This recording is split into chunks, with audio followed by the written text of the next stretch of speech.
A reading from the book of Deuteronomy. Today is June 25th. Our reading from Deuteronomy is chapter 23. No man shall marry his father's former wife, so as to remove his father's garment. No one whose testes are crushed or whose member is cut off shall be admitted into the congregation of the Lord. No one misbegotten shall be admitted into the congregation of the Lord. None of his descendants, even in the 10th generation, shall be admitted into the congregation of the Lord. No Ammonite or Moabite shall be admitted into the congregation of the Lord.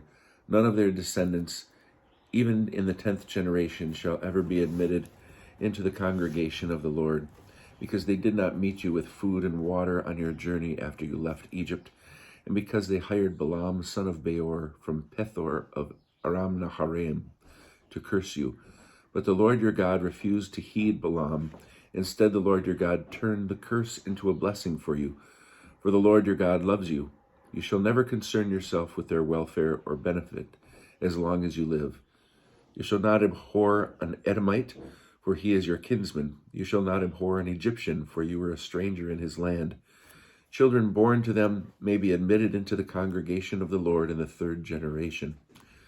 When you go out to a troop against your enemies, be on your guard against anything untoward. If anyone among you has been rendered unclean by a nocturnal emission, he must leave the camp, and he must not re-enter the camp. Toward an evening he shall bathe in water, and at sundown he may re-enter the camp. Further, there shall be an area for you outside the camp, where you may relieve yourself. With your gear you shall have a spike, and when you have squatted, you shall dig a hole with it and cover up your excrement. Since the Lord your God moves about in your camp to protect you and to deliver your enemies to you, let your camp be holy. Let him not find anything unseemly among you and turn away from you. You shall not turn over to his master's slave who seeks refuge with you from his master. He shall live with you in any place he may choose among the settlements in your midst. Wherever he pleases, you must not ill-treat him. No Israelite woman shall be a cult prostitute, nor shall any Israelite man be a cult prostitute. You shall not bring the fee of a whore or the pay of a dog into the house of the Lord your God in fulfillment of any vow, for both are abhorrent to the Lord your God.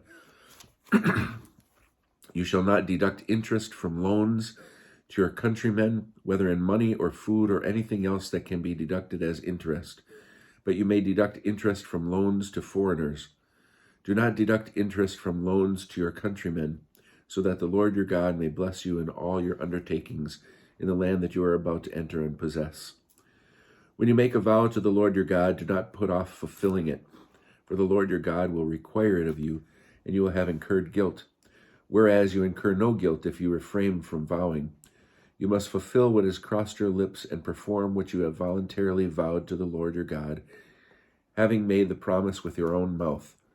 When you enter another man's vineyard, you may eat as many grapes as you want until you are full, but you must not put any in your vessel. When you enter another man's field or standing grain, you may pluck ears with your hand, but you must not put a sickle to your neighbor's grain.